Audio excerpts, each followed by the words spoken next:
the Urban Design Committee, and we're excited to discuss with you tonight in a panel presentation one of the most significant projects in Boston's recent history. It's going to be as big and as important and potentially transformative to the city as the Big Dig was, and much along the same lines. It's being led really by an effort to update an aging infrastructural network that we all know as Allston Landing. And as it is Boston and as it is an old city, we know that there have been many plans for this area and many really well-intentioned and involved people that this project has touched over many years. So we'll be introducing the team and the responders in just a moment, and wanted to begin by recapping a little bit of the BSA's involvement with Allston Landing over the many years that's been going on. And the BSA has been a proud sponsor of several different types of efforts which have taken place. So back in 2014, the Beacon Yard Urban Design Workshop presented designs by NBBJ and CBT with responders from the city and MassDOT for this area, as well as another effort that was really sponsored by Walk Boston and the Charles River Conservancy in 2018 called Unchoke the Throat, which really looked at public access along the Charles Riverway itself. And just in 2019, the Allston Esplanade Charrette brought together a whole bunch of people, probably about 40 different people, to think about design ideas, again, really focused on the river's edge and the way in which the roadway reconfiguration may impact the edge. Now, we know that the larger effort by MassDOT has been ongoing for just over 6 years now, and has really touched a lot of people, concerned citizens, NGOs, organizations, and city planning officials. The project continues and has a timeline which will take it out to approximately 2032 if most things stay on schedule. Some important milestones in the development of the project include the Secretary of Transportation, Pollock, having selected a preferred alternative in January 2019, and that is to say preferred alternative of the many alternatives that were put out there. Whether or not that's been fully embraced by the various communities and designers of Boston, we'll listen to that opinion tonight. And also looking forward to where we are in the overall project timeline, knowing that there's approximately 18 months still with some of the MEPA and NEPA filings and preliminary design moving forward as well. The preferred alternative, as has been published on MassDOT's website, is shown here in this image with a variety of street types and interactions with the West Station.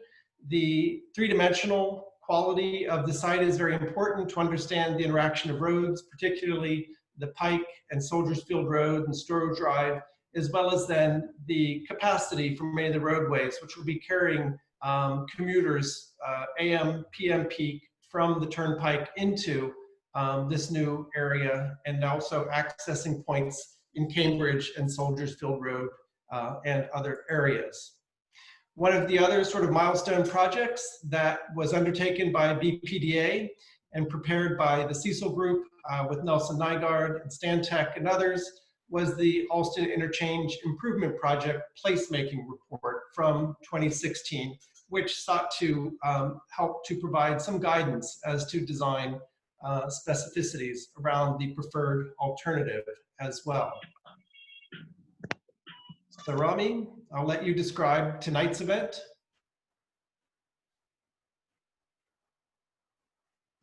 Hi. So what we're doing tonight is a little bit different than what we've done in the past in two ways. The Allston Landing Design Team is a 501c3 that has sort of developed or organized to kind of respond to the Allston Landing as it stands right now. They have a set of proposals that they want to bring forward. And we thought perhaps an interesting way to do this for the Urban Design Committee is to do it like a design review. So we would present, the group would present their project, and we have invited a sort of discussion panel of jurors to be the first respondents to that presentation. The Allston Landing Design Team is John Shields, Frank Costantino, Skip Burke, and Paul Lucas. And our discussion panel is Marie Law Adams, Glenn Berkowitz, Pallavi Mandi, Ari Ofsevit, Tony Pangaro, and Amy Whiteside. I know Tony and Amy are trying to get in. Hopefully they'll be here soon. And myself and Martin will try to take your questions in the chat. Please put them in the chat, and we will sort of go through them. And I'm sorry, the discussion panel should feel free to respond, unmute themselves, but we are asking our audience to send their questions via chat, and we'll try to go through them and ask them after the respondents have finished. That's great. I'm going to stop my share now, and we'll let the design team take over. Hopefully John will get off the phone in just a second here.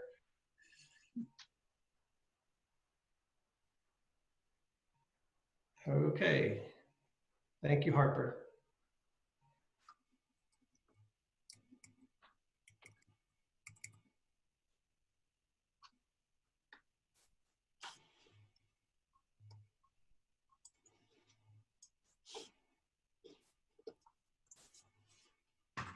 Are you hearing me? Is anyone hearing me? Okay. Barbara, did you hear me? Can you reach out to Tony Pangaro? He's having some sign-in problems. Any? How are things working? Can anyone hear me? Yeah, we can hear you. I've sent Tony a link. Hopefully that should work. Okay, great, great. All right, all right. Let me just get started then. Martin and Rami, it's been a nice little journey. Thank you both, and thank you, the Boston Society of Architects, for organizing this event. Before we go further, I want to remind all that this presentation stems from concerns and ideas surrounding what we think is a narrowly focused yet massive rail and roadway project now being planned by the state for this part of the city. Cutting directly to chase, the Allston site represents an incredible opportunity for all of us. Certainly the Allston community, certainly Harvard and its development partners, whomever they may be and whenever they may show up. The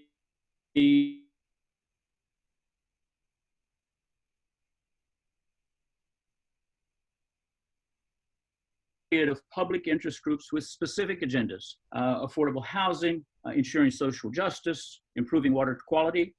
All of these folks can benefit from this area's proper development. Next slide, why don't we? Next slide. All right, all right. This site really demands best practices.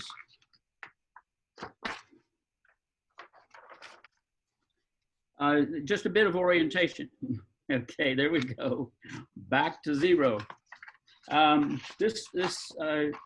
MassDOT and their consultants are skilled transportation planners and skilled in designing transportation infrastructure.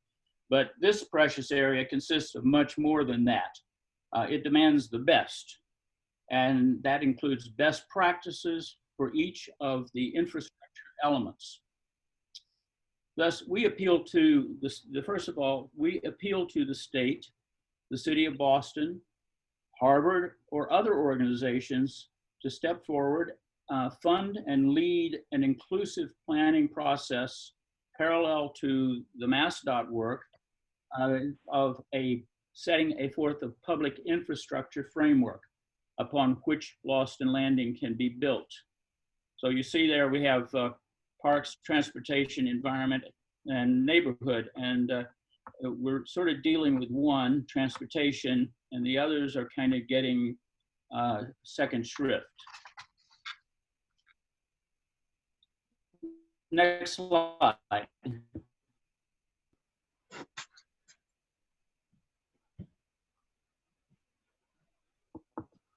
Okay, this is just a bit of orientation. We're looking over the site down toward downtown Boston. Is there a Cambridge is to the traffic? left. I'm not fully understand what is this. Hello? Cambridge is to the left, the other side of the river. This is a 70+ acre site within the heart of our urban area, around which more than 300,000 people live, work, and play within a mile. But the thing that has disturbed us throughout this process is that no one is looking holistically at the site. And we're running out of time. There are decisions coming over the next 18 months from the state and Harvard, based largely on a narrow set of issues related to the reconstruction of the I-90 interchange. These decisions will impact the larger opportunity for the next 100 years. Now, we cannot or should not establish the uses of individual parcels that will be developed here. But given that most of the public infrastructure will be publicly funded, we should determine now how that money is allocated across the infrastructure improvements and across the site. We need a public infrastructure plan to go along with the work that MassDOT is doing. Next diagram.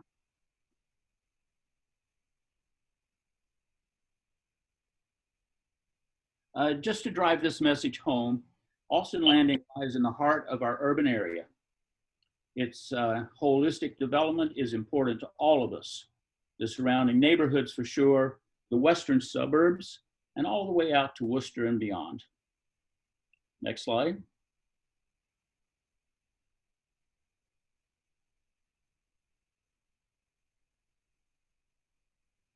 In developing infrastructure, we have to make a few assumptions about build out. We don't know Harvard's intentions for this area. I'm not even sure that they do. And anyway, economics a decade or more down the road will play a huge role. But we do know the core elements of what we would like to see. And so we base our infrastructure framework process on those assumptions. And you can see those.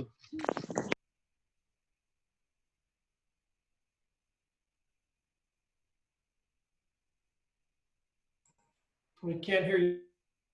John, you're muted.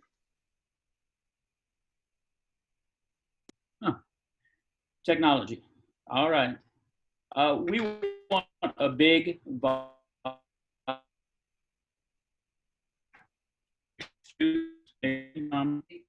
cultural, and intergenerational. Slide 6.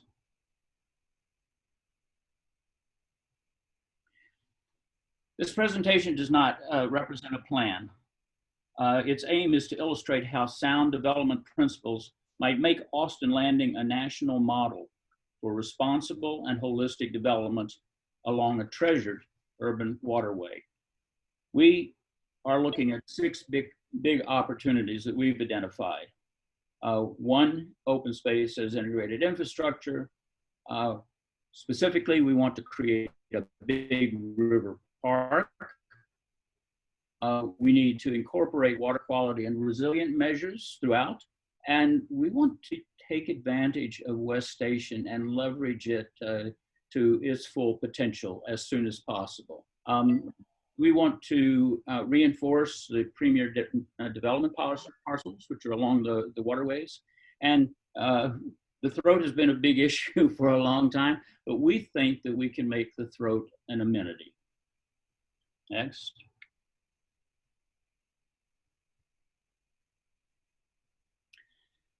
Okay, this is just our first cut at an urban design framework. West Station is our centerpiece.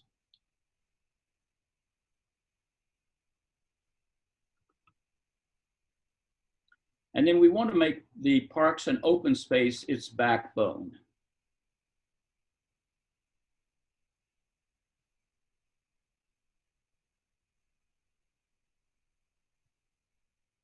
We want to shift the exits off of the Mass Pike westbound over 1 Street onto Cattle Drive.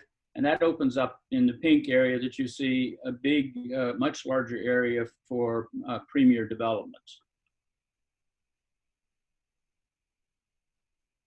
We want Harvard and its developers and MassDOT to think and put much more on center stage the idea of air rights development on this site. This is extremely important. And we want a central plaza that connects the plaza, the station area directly to the river park, and also creates a loop road, allows a loop road to run from Cambridge Street up near the river, up and over the air rights, and then down onto Cambridge Street to the west, as you see in the red. Next.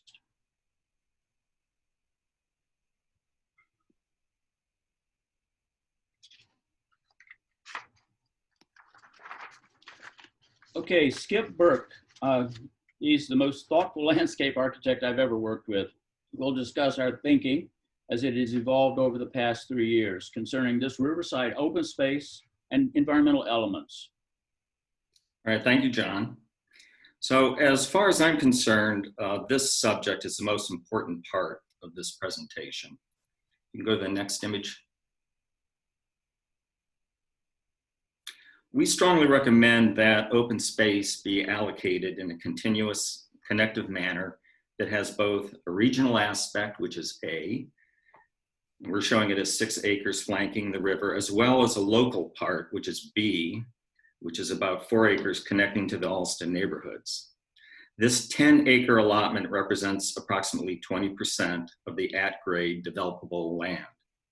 This approach will require establishing the open space infrastructure simultaneously with the road and rail networks. A default parcelized open space approach is not an acceptable strategy for this geographic area where linkages are key. So what we're talking about is a plan that's about connectiveness, not atomized open spaces. Next, please. The precedent for what we're proposing has been around us for 130 years, and it bundles together all kinds of circulation, carriageways, green line, proposed trolley cars, walkways, equestrian trail boating, substantial stormwater storage from adjacent neighborhoods, and some incredible wildlife habitat. In fact, the whole western edge of this is, if you could read the fine print, a proposed freshwater wetland garden. Next, please. So what we're proposing is a contemporary application of this historic approach. And hopefully you can see the structures that I've been describing, the linear structure of it that is more regional in scale that goes along the river edge, and then the lateral parts that reach into the neighborhood and connect the neighborhoods. And you see those going off to the right here, connecting them to this more kind of regional scaled space. Next, please. The key parts we're connecting here are the proposed West Station Plaza, Main Street as R. Ramblas, bike and footpaths in the Salt Creek corridor, which is C, the bikeway on the Grand Junction Railway Bridge, which is D, and that swings up through Cambridge. Kenmore Square ends up at North Station, so it's a key connection. And future bridges complete the river Loop Park, which is the E on the top and the E on the bottom. And I'll describe that in greater detail in just a minute. Next, please. A key asset or aspect of our approach is free flow circulation, first seen in Central Park, at least a century and a half ago. Next. And again, it was done 130 years ago, close by, for pedestrian circulation, equestrian circulation on the other side, a redesigned muddy river, and a green line, which also goes underneath this bridge just off to the right. Next, please. And so we're bundling, as I've described historically, all of these different circulation means. And one of these sketches by Frank here shows just how that would happen with going from right to left, the water circulation. In this sketch, a suspended pedestrian bridge over the water, then the soft water edge. We've got Soldiers Field Road then a pedestrian corridor, bicycle, and bioswale to the left of that. So it's that same attitude that was first done well over a century ago here, but applied in a contemporary way. Next, please. So within that infrastructure, we propose to create a river park. Next. And this park should have both regional and local programming. It should be both a destination open space for recreational, social, and event uses, embracing four-season use with an enclosed community center, have a diverse range of activities appropriate to the river edge, but also having the more typical neighborhood amenities, playgrounds, open field play, etc. Next, please. But there's a larger vision which encompasses Allston Landing, the Charles River, and Magazine Beach across the river in Cambridge, all joined together as a complementary setting. Next.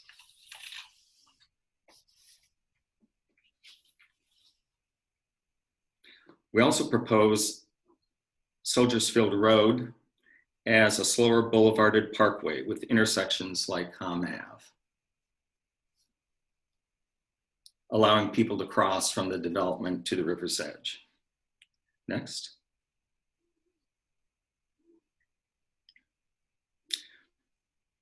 So the park itself, MassDOT proposed Riverside corridor at only 100 feet at its widest. We're proposing greatly enlarging that, as you can see here, probably to around 300-foot width. Next. So Columbus has an excellent example of parks embracing the river and both sides of it, as I just described. And by the way, I think you pronounce that Scioto River. Next. So another one of Frank's sketches here, showing again that bundling, boating on the right, the soft river edge, the walkway, bike path, and bioswale to the left, and Soldiers Field Road beyond that. Next. So what's so special about this particular site? Next, please. Well, it's very well connected. It has the regional circulation, which is yet to appear, but here it comes in the blue-green on the right, and that's the linear circulation I described. The lateral neighborhood connections in the red, and also the navigable river for miles in each direction. Next, please.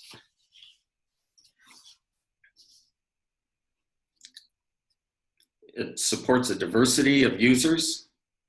It has 3 of the world's greatest universities nearby, boaters and rowers and events like the Head of the Charles. And all this adds up to the fact that it could be both a national, regional, and local destination. Next, please. It meets a critical public need. The Allston neighborhood is underserved and its population is growing. Allston's current open space per 1,000 people is 1/2 the city average. 1/2 the city average. Next, please.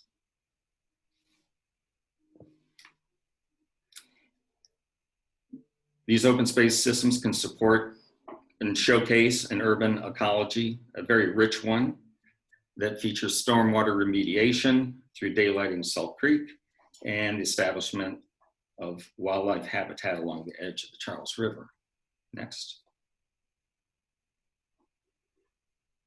It should have 4-season venues, especially through a community center to be used in the winter, a great lawn for field events, a new cove with floating docks and water activities, and market and festival zones. Next, please.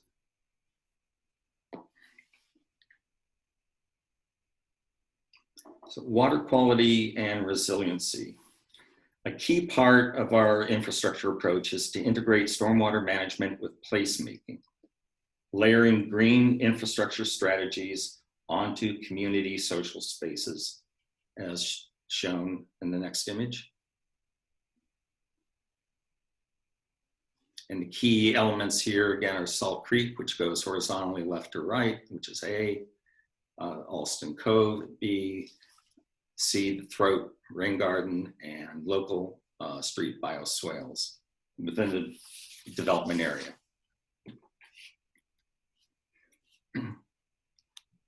On the left, this is what the historic Charles River at high tide looked like when it was a saltwater estuary. And the reason I'm putting this up here is that you can see what's called Salt Creek, and it's also named Smelt Creek in some documents, going off to the left-hand lower side. The plan on the right, the red area, shows the watershed for that creek. It's about 400 acres in Boston and Brookline, and you can see how it connects through the Allston site to the Charles River. So next, please. And so another one of Frank's sketches that shows a suggestion for daylighting Salt Creek, and in doing that, having it the stream flow bioremediated, and there's some very good examples of that around here, which I'll show in just a second. And so, in a sense, cleansing the water before it's directed to the Charles River. Next. So we're also proposing additional floodwater storage capacity by lowering the park elevation itself.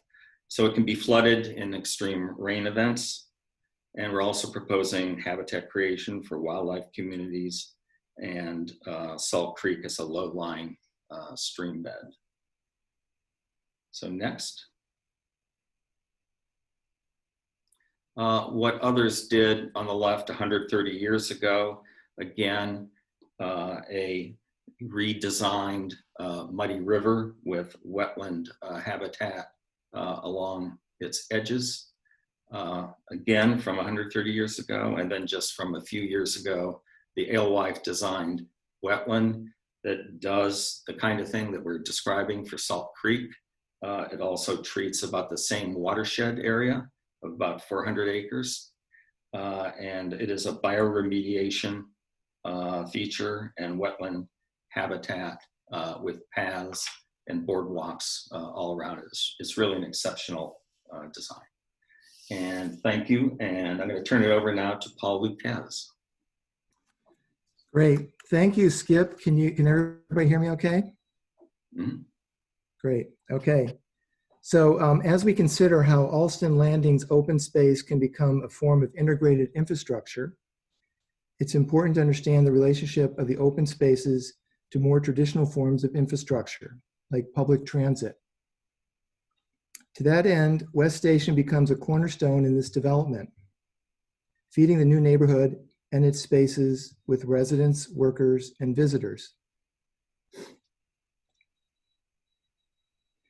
As John previously noted, West Station is a game changer in Boston's regional transit network. Not only does it provide residents of Allston, Brighton, and Cambridge access to regional rail, but it extends the Purple Line connection to Kendall Square and North Station. And it offers the western suburbs new routes to these growing business centers. The new rail connection is achieved by adding dual tracks over the Grand Junctions into Cambridge and behind MIT's main campus. Dedicated express tracks will be allowed to South Station during construction. Now, integrated public spaces and infrastructure into Boston's ever-evolving historic fabric is not a new idea. Charles Bulfinch's original plan, shown on the left, for the Bulfinch Triangle area, shows how a canal runs deep into this new neighborhood. Later plan iterations show public spaces as well as rail lines and wharfs integrated into this new district. In fact, today, if you go to the north side of the Bulfinch Triangle, we still see traces of that in the North Station on Causeway Street. Next, please. One of our earlier studies borrows heavily from the Bulfinch Triangle plan, offering a legible urban form and giving form to this urban district, built on a network of streets, open space, and infrastructure. West Station plays a key role in this new district, allowing for direct pedestrian and bicycle routes to the river and its parklands.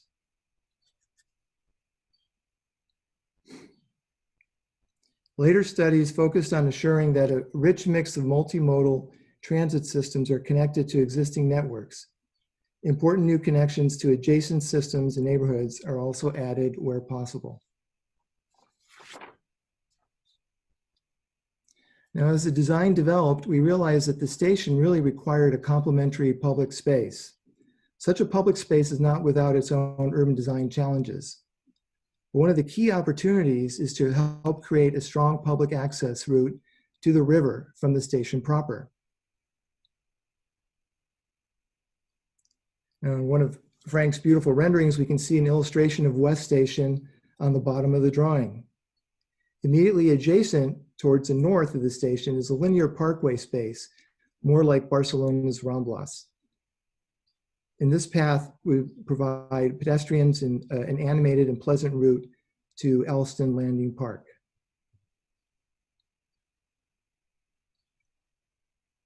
Others around the world have created exemplary multimodal stations that both anchor new communities and connect stations to their adjacent urban systems.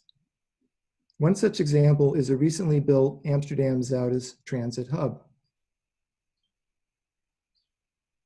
Located south of Amsterdam, this ambitiously scaled TOD is part air rights and part excavation project.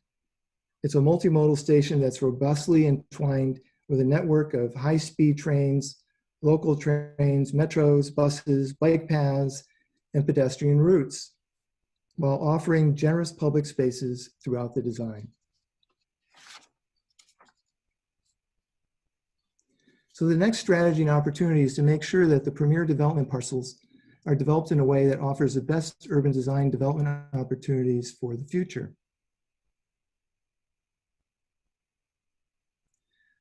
While this new district has tremendous development potential as a whole, it is critical to maximize the land value of three particular areas: the Charles River Outlook area, the West Station Plaza, and the Salt Creek and its adjacent properties. The Charles River Outlook has obviously high yield value due to its proximity to the Charles River Parklands. Creating a finely integrated pedestrian experience between the edge of the buildings and the parkways is key. We are most interested in the relationship between the spaces and buildings and the design opportunities that they offer. Now, the West Station Plaza also offers great opportunities to enliven the streetscape and retail and publicly oriented ground floor spaces.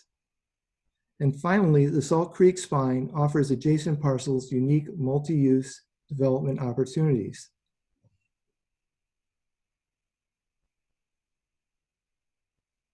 Now, John, you may want to speak about the role of these two streets in this district. You're on mute. John, you're on mute. Okay. This is a reiteration of what I said earlier. The present MassDOT plans call for the Pike access off-ramps to come off in this street that's closest to the river, it's East Drive. What we're proposing is let's shift that over one street to Cattle Drive. There it comes. And then let's make East Drive the main street up onto the air rights platform and the plaza area. And we can even go further and we can extend that roadway along the southern edge of the air rights platform back out to Cambridge Street. And that will give us a loop road around this whole development, Cambridge Street, and then Main Street coming back around into it. Great. Thanks, John. So great examples of buildings along water's edge abound, even in more northern climates like Portland, Oregon, and Malmo, Sweden. The Malmo project offers a rich array of experiences for residents and visitors to enjoy the water's edge. Similarly, in Oslo's Akerberg waterfront district and Hamburg's Hafen City, buildings and public spaces have a gentle and inviting sectional profile that is scaled to the human experience. The massing and quality of the buildings that define the Allston Landing will be a critical component to this district's success in the future. We complete this part looking at one of Frank's renderings where they're cropped to show the edge of what the edge of the water and building edge might look like in this particular context. The natural and built systems can be integrated in a reciprocal and codependent manner. And with that, I will pass it on to John.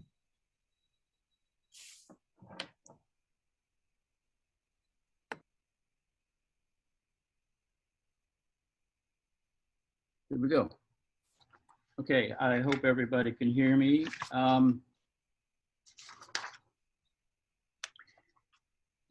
The discussions of the throat in the task force meetings over the past 3 years has eaten up most of the oxygen in the room. I think, particularly as Glenn and others might and Ari might indicate. But in a sense, it's been the tail wagging the dog, because I think that you know, as we're trying to explain to everybody, the bigger opportunities are out in the larger area. Next slide. And we do feel like it can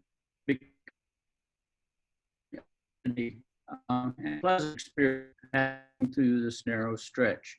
And we remain convinced that the all-at-grade solution is best for a number of reasons. Cheaper to build, there's less noise and visual impact, it maximizes air rights potential, it's the easiest to get across, and ultimately, while starting off, it may have more environmental impact, given that MassDOT has proposed a 10-year temporary structures into the river coming out 150 feet.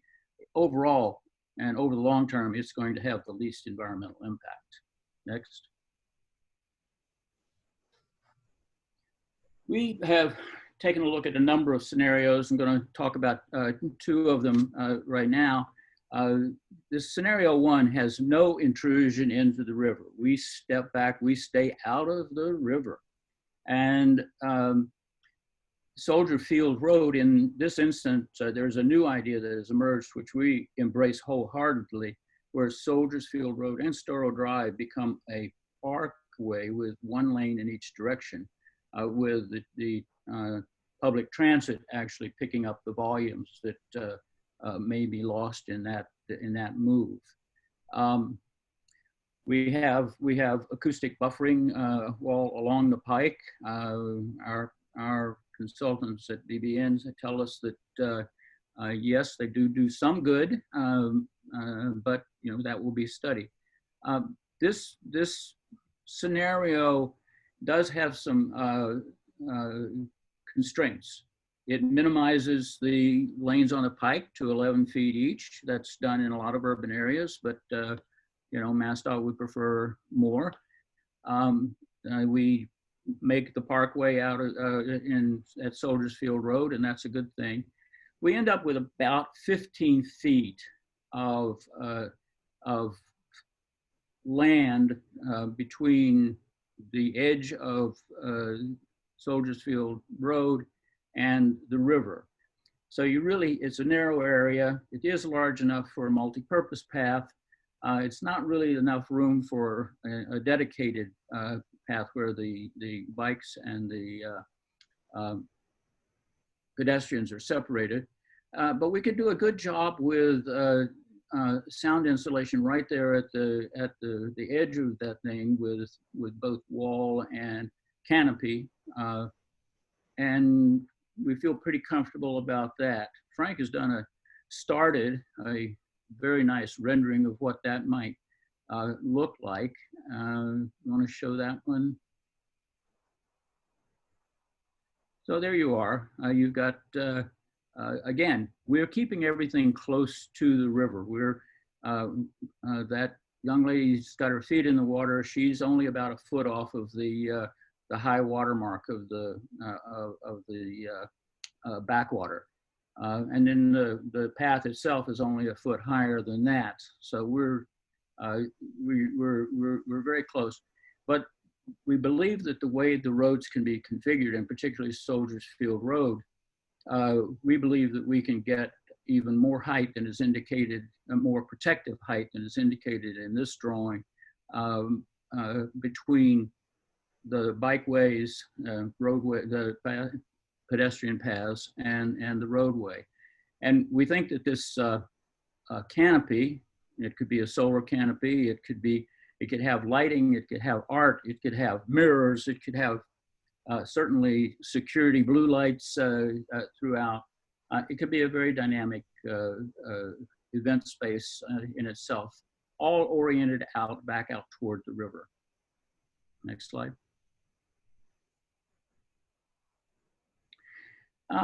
Secondary scenario is kind of looking at the other extreme. If we meant moderate intrusion into the river, you need to remember that this is one of the wider parts of the river before you get into the actual pools. It's about 500 feet wide. We're saying that if you moved 40 feet out into the river, then you would be able to do several things. You would be able to get wider lanes for the Mass Pike. You would be able to get a little wider lanes for Soldiers Field Road. You could widen the stormwater, and you could, most importantly for us, you could get the bicycle and walking lanes separated with a landscape buffer that has benches along the way. So that one is really, those are kind of the two extremes, and we think that both of them could work, but we think this one would give everybody a better experience. We're about 5 minutes out, so if you want to get to the ending of this, that'd be good. Next. And that, you've seen that image before. It's sort of what one would look like if you had a separated path, walking path and bike path and Soldiers Field Road. Go ahead. And, people do it. They want to get down to the water, and they want to get down as close as they can, and they want to get down safely. And we think we can do that here. Next. Okay, I think we're going to let Frank play, Wrap it up. wrap it up. All right. All right, thank you, John. Everybody hear me okay, I hope? Yes. Good. Well, driven by these fluid concepts, these illustrations were developed, from multiple sketches that help to shape some of these planning ideas and be able to then generate and adopt the 6 guiding principles that we're outlining. Over the course of 3+ years, the sketches were constantly revised with input from team members, but also other informed professionals and numerous sources that were vested into this project. So you can see here some of the variations in the theme dealing with the throat with small parks and under bridge access and some bike paths across the Grand Junction, etc. And then Storrow Drive pretty much where it is, but trying to widen the area along the river's edge. Next, please. So with each illustration, it was a synthesis of these many ideas, and they were built upon the helpful suggestions and ideas from a broad sector of different groups, civic agencies, and the public throughout Boston, Cambridge, surrounding areas. And we listened very carefully during the course of many, many meetings. And again, dealing with the difficulty of a 1,200-foot frontage of the throat along the Charles River, we were able to at least discover various scenarios, some of which were dealt with in the Esplanade 2020 project that John and I had worked on as well. But it presents a striking visual sense of the enormous potential that's implicit in this unique and complex 70-acre site, and is edged by everyone's favorite resource, the Charles River. Next slide, please. The watercolors help to convey and synthesize 2, 3, or more ideas of these 6 core ideas. Next slide, please, Harper. And these 6 ideas were helping to develop the comprehensive proposal, as you see it here, for the public benefit. The West Station, for example, incorporates not only the development potential that's here right now, but also the access from one neighborhood to another, the principal core of transit with West Station, the vistas down to the river itself, various dedicated park activities that would happen in an open meadow area along the Charles River. And again, but as both Paul and Skip had referenced, our team was ever mindful of the planning, the landscape, the urban design precedents, the enduring benefits that were provided to the city by Charles Bulfinch and his urban triangle principle, the open spaces along the Esplanade by the 37-year-old Charles Eliot, the Pleasure Boulevard of the Storrow family, the miles-long user access of the river from the Paul Dudley White roadway, the integration of all of these treasured spaces into Frederick Law Olmsted's Emerald Necklace, plus the current stewardship by many groups in the city. And we've researched many other projects in order to inform the development of this idea. Next.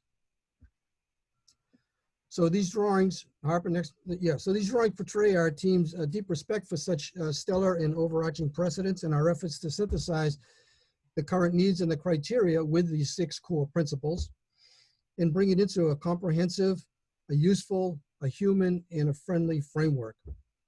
So we all want to be beneficiaries of such foresight and good planning and design.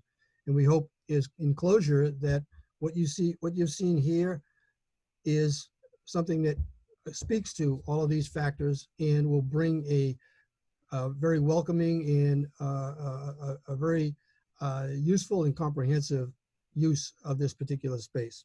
Mm-hmm. Harper, you can close it now. I think there's just a few more slides here, right? Great. Thank you so much for that presentation. You did great on your time as well. We're right at 41 minutes. So thank you so much for getting through all of that material. It's both big picture framework ideas as well as some very specific suggestions around alignments and open spaces throughout. So I'm going to ask some of our responders for their initial thoughts and any questions. And I'm going to go alphabetically here, starting off with Marie Law Adams. She's a founding principal at Landing Studio and currently a lecturer in urban design and planning at MIT. So I hope I'm not putting you on the spot, Marie.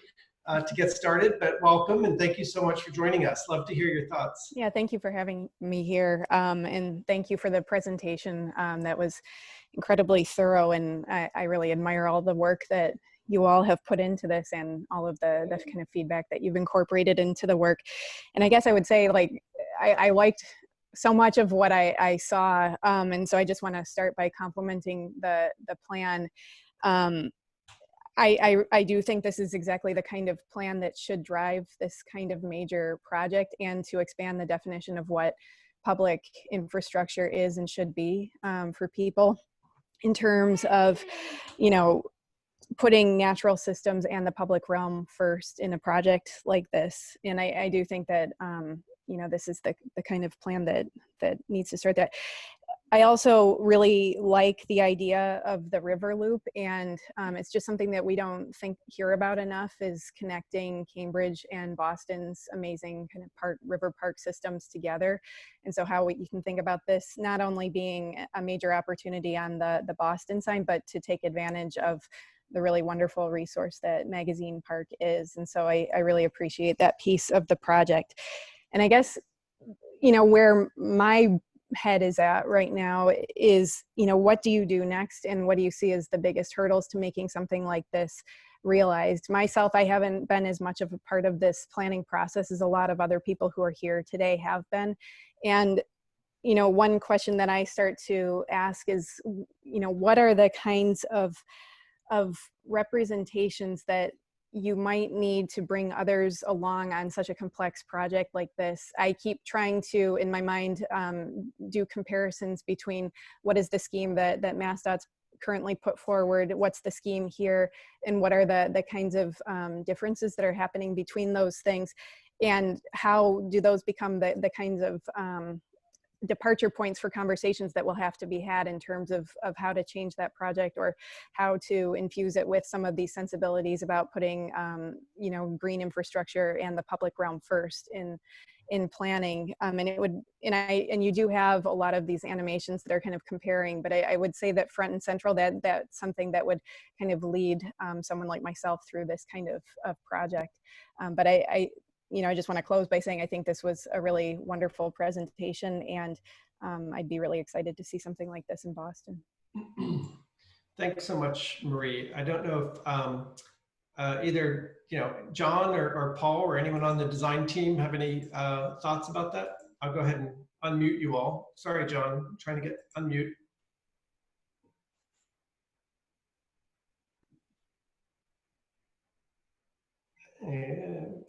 Can't hear you yet, John. Okay, there we go. That's good. You've hit the nail on the head, and in fact, that's the reason that we're developing this presentation. We're trying to, you know, we're not experts at this. We don't know how to convince this public sector, the bureaucrats, and people who are kind of looking at this narrowly as a roadway project, and how to bring it into a larger audience and venue on a larger stage. This presentation is the start of that. We're hoping that we can develop this. We're hoping that we can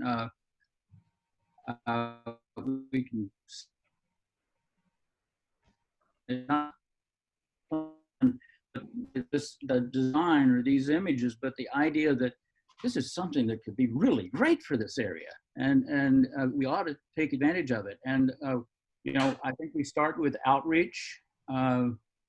We would love to see the newspapers and the media pick up on it big time. We'd like to see someone in government, like the governor, really, you know, think that this might be a great idea, and it might be a real feather in his or her cap. It just begs to be done. It just begs to be done. Oh, good way. Thanks so much, John. That's great. I'm going to turn next to Glenn, who is very, very familiar with all things Allston Landing. And you're unmuted now, Glenn. So I think your angle on this from might be a little bit different from this, but from a Better Cities perspective, certainly a lot of knowledge of the Big Dig and which generated a better city in the first place. But if you could offer some observations, that'd be great. Be happy to. And Martin and Rami, thank you for putting this together. And to Skip, Frank, Paul, and Mr. Shields himself.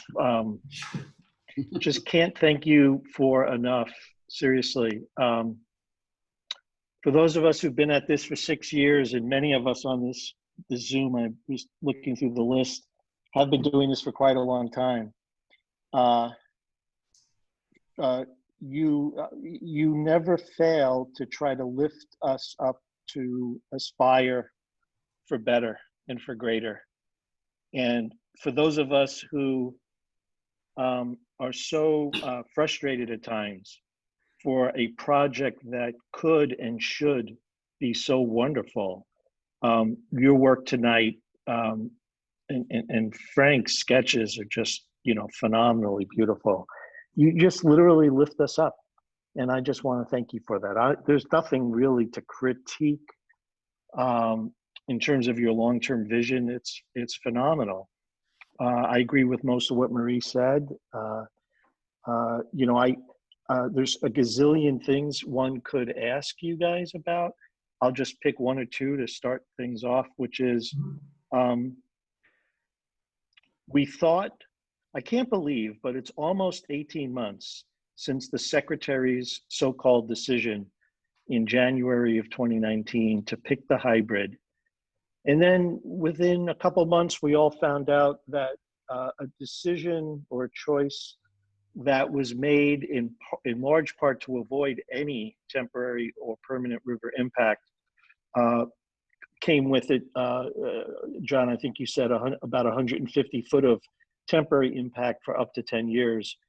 And you fast forward to today, and really what's happened in the last 18 months on this project. Some of us are hearing that it might be going backwards in time, and that we shouldn't be surprised if the highway viaduct comes back into discussion in the task force pretty soon. So that leads me to my question, which is two of the most phenomenal aspects of your proposal. One is changing what I think is a 1 acre park. And Deneen, I saw from the project team's part of this Zoom, so maybe she could help clarify. But I think the current proposal, John, was for a smaller park, and you're proposing 6 acres there adjacent to the river. I got to assume most of that additional 200 feet of width is coming out of the river as opposed to on the land. So there's that question of what leads you to think you can gain access to so much additional space in the river on a permanent basis. And then a related question is, I'm sorry, John? Skip, you want to speak to that? No, go ahead, but Sure. Yeah. Skip. No, we're not proposing going into the river there. We're proposing to go inland instead, moving Soldiers Field Road over. And this is predicated, and it's a good question. Thank you, Glenn, because you allowed me to get into something I didn't have time to get into in the presentation. But when Steve Cecil was doing his placemaking study for at that time, the BRA, I believe, one of the questions I asked and he answered was, how much open space do you expect to see in a development like this? And he replied about 20% of the developable land. And so if you take 50 acres of at-grade development, so I'm not taking into consideration the air rights, and take 20% of that, that's 10 acres. And so what we have decided to do here is, rather than pursue a parcelized open space plan here, an atomized way of thinking about open space, to think of it in these very strong infrastructure terms, that it's continuous and concentrated, and there's the the longitudinal aspect to it that goes up and down the river, and then there's the lateral aspect that embraces the neighborhood. And so we have 6 acres in the park and 4 acres in the Salt Creek connection to the Allston neighborhoods, and that's the 10 acres. And so I hope this isn't perceived as some pie in the sky land grab by landscape architects and others that just want to create an asset out of nothing here. We're actually, understanding that you'll probably have that 20% open space here, and all we're trying to do is marshal it at the beginning of this process and organize it in a way that really makes a lot of sense with a lot of benefits. I'm not sure if that answered your question. Oh, no, it did, Skip. I appreciate that. I mean, I look at these drawings, and I don't say this as a critique, but I definitely see some permanent river impact from the BU Bridge over to the western edge. Thank you for clarifying that it's much less of an impact than I thought at first when I looked at the sketch. Well, that's a great, I'm going to interrupt you just for a second so that we can, it's a great segue for Pallavi, who I'll introduce, is from Charles River Watershed Association and knows all about our river's edge here. So I'd love to hear from you, Pallavi, and any questions and responses that you have. Yeah, thank you for inviting me to be a part of this. And just like Glenn, I also actually was assuming that a lot of this new open space was going on fill in the river. So it's a real relief to hear Skip say that it's actually carving out, the land rather than having fill in the river be a permanent impact. And I especially appreciate the approach that Skip's taken in terms of establishing the landscape and open space as the organizing framework with stormwater and flood storage capacity, and paying due attention to water quality and resilience. So I really appreciate sort of how that has formed the framework for this plan. And I was going to ask a little bit more about sort of you mentioned the grading of the new park and the fact that it's been designed to flood. I was wondering if you could sort of give a little more information about exactly how that is connected to the Salt Creek daylighting and how the hydrology of the entire system works to make that feasible. Let me take a step at that. May I take a step at that? Mm-hmm. Oh, yeah, please. Okay. First of all, Pallavi and I have been working on this one together for some time. There's not really any surprises here, I don't believe. But we are not working with the best survey information. MassDOT has been really kind of close to the vest on where things lie, and at least as far as we've been able to get in touch with it. We're assuming the basin level is at 8 feet, and that it can go up and down depending upon sort of what comes down the river, but that's really tightly controlled by the dam, unless flooding event. We feel like we can lower the park to about 12 feet, if that's the case. So it's 4 feet above the current, and currently it's at about 16 feet. So we pick up about, we pick up about 4 feet of flood retention area that way. The ravine steps up. The Salt Creek steps up. I think someone's referred to it as a ravine this morning, and I think that if we did some cross-sectional cuts, you would see that it works actually pretty well and doesn't feel like a ravine at all. But the Salt Creek does step up in pools or descends in pools, and that yes, in a time of flood, those it's possible that, that some of those would, the water would back up and flood out some of those lower pools. But we're pretty confident that it's one of the reasons that we're saying, look, we need a real planning effort with people who know a little bit more about water than I do. I know that it flows downhill, and that's sort of the truth of it. Mm-hmm.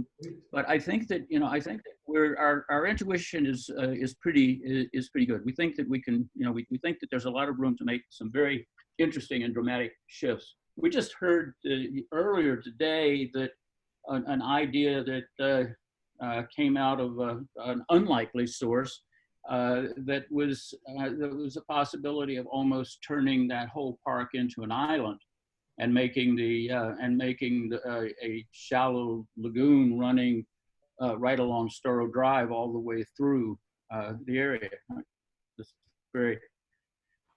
That's great. Very interesting idea. And I'm going to but the point is, the plan will allow us to study alternatives. Great, exactly. So I know another person super familiar with all things, and given the genesis of this from MassDOT and sort of how it's being driven by transportation, for better or for worse. But I'd love to hear from Ari Osovit, who I know is, I'll say just from the conversation earlier, a recent graduate of MIT, but you can tell me how recent that was. But he's currently with the Institute for Transportation and Development Policy. So Ari, I'd love to hear some reactions from you. And I think one thing that I noticed on the plan was the idea of taking Storrow from what it is now as a major arterial, which moves a bunch of traffic through Boston, down to one lane in either direction.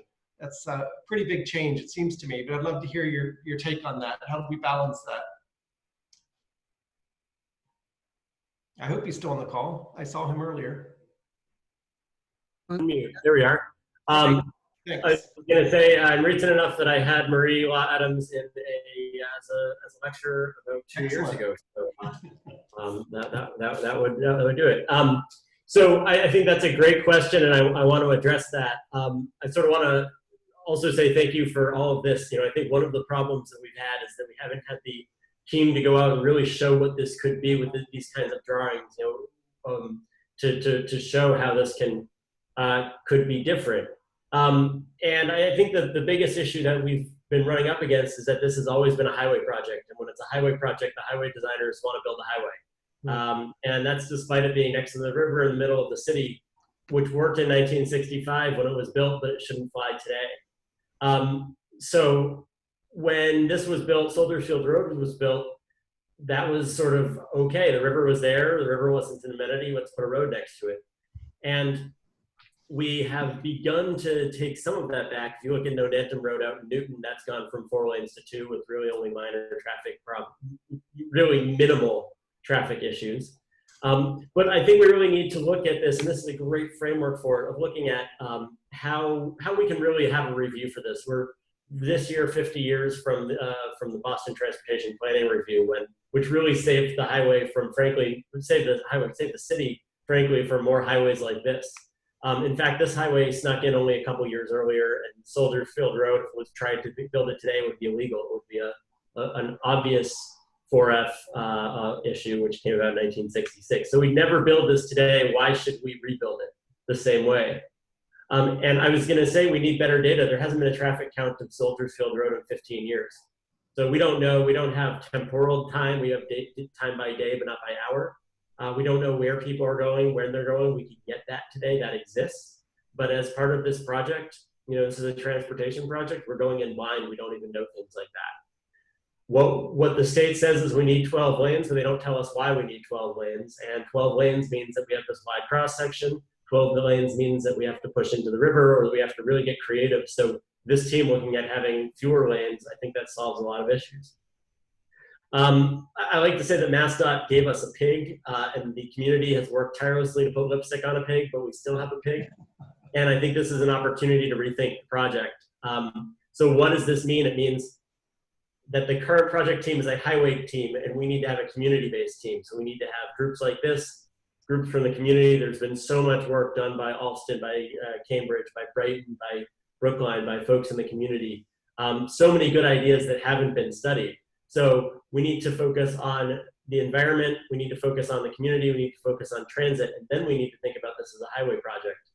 And look at things like, how could we reduce the number of lanes? Do we need 12 lanes? Maybe we only need them for 45 minutes a day. Well, how do we reduce the traffic during those 45 minutes so we don't have to build those lanes?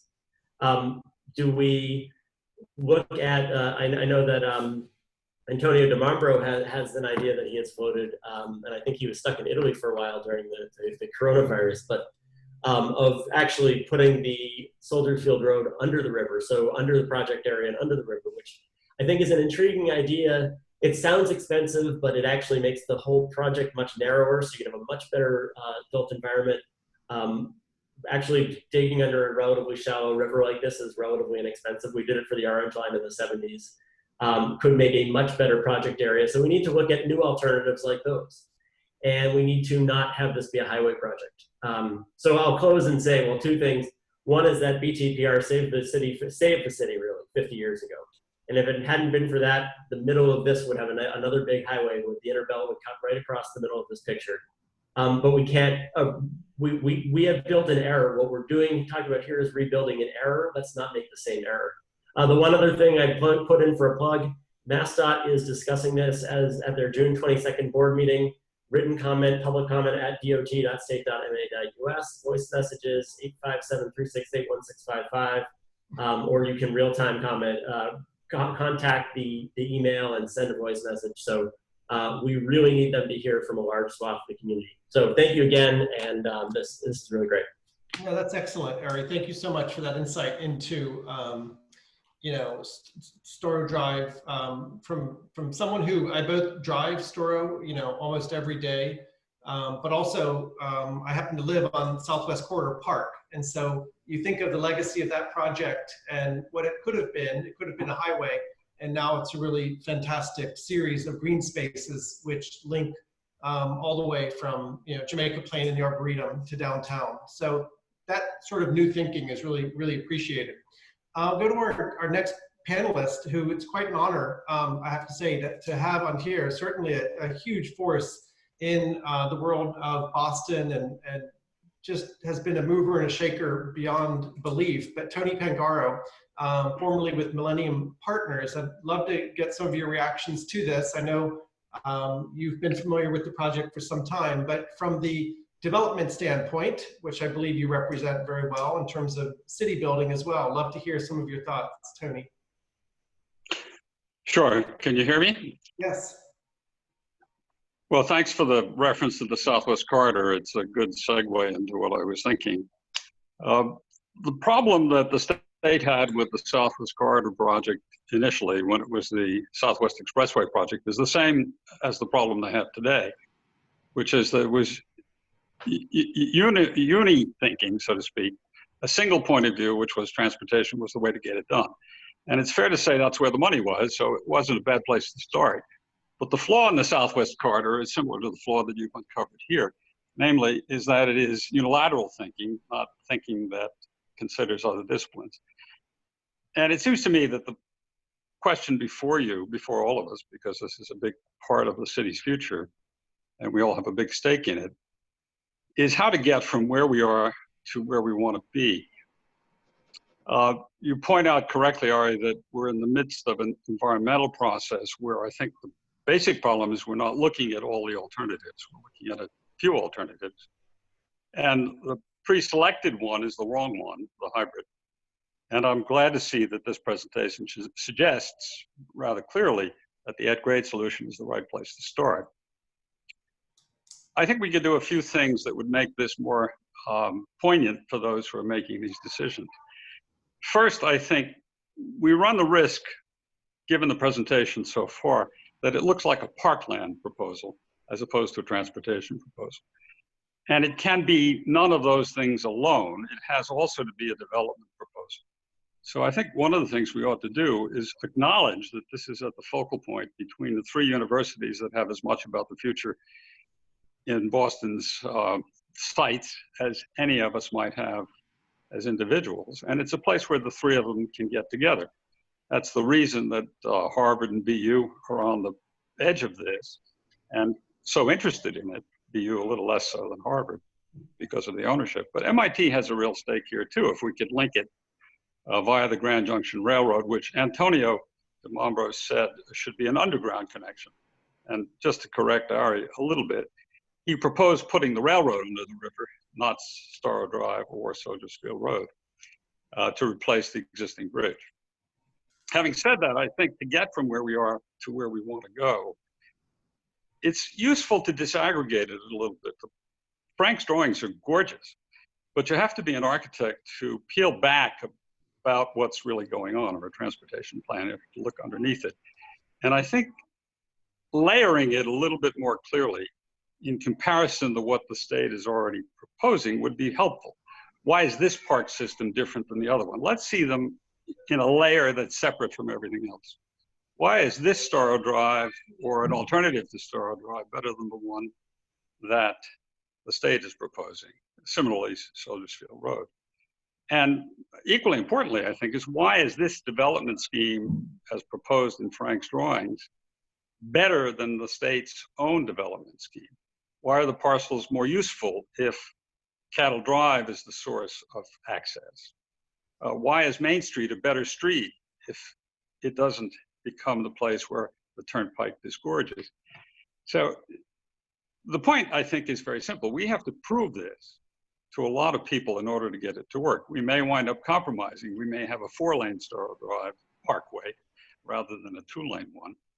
We may have a turnpike with slightly more aggressive lane widths than we want. But I think until we can show why it's different, well, we can't prove that it's better. In any case, it's a good, we've started rather well here tonight, I think. The time is against us. We've got a lot to do.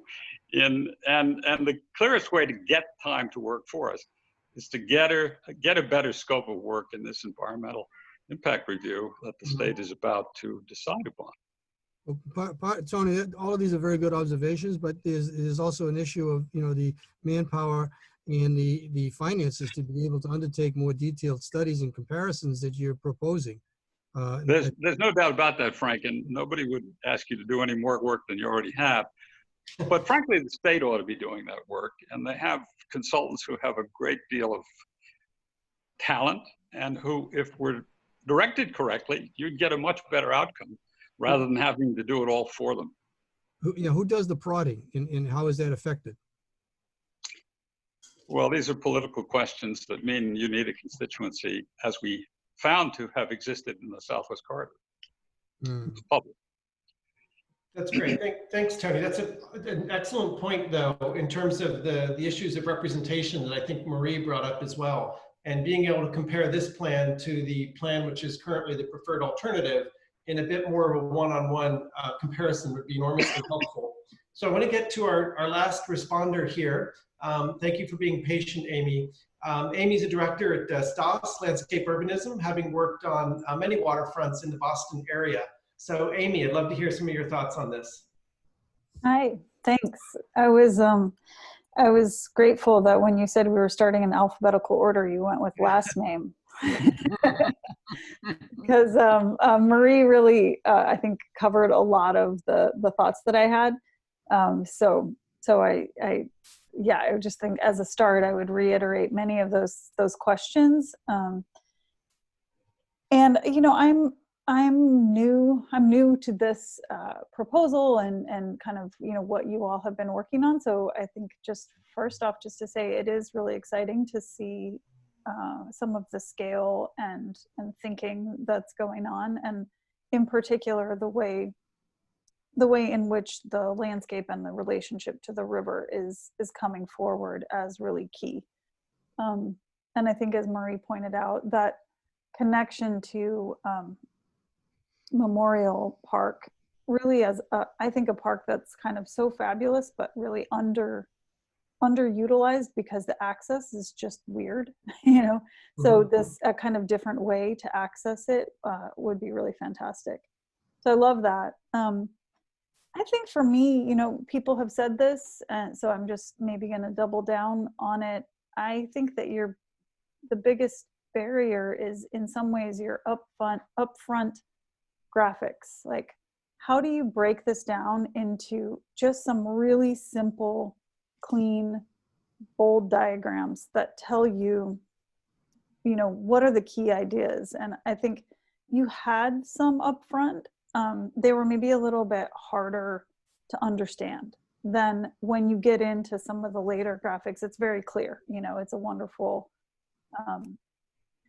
the drawings are, you know, kind of bring you into the space and help you understand it. But those sort of few principles that I think Tony was just mentioning, how do you really make it clear these kind of the elements of the park, the element of transportation, the element of development, and how they just lay onto each other so that anyone from whatever kind of point of interest they're coming from can just, you know, get it as soon as you're talking. So I think that would, in terms of that question that's been put forward of how do you move this forward, I think those are really important, you know, to be able to kind of get it right away.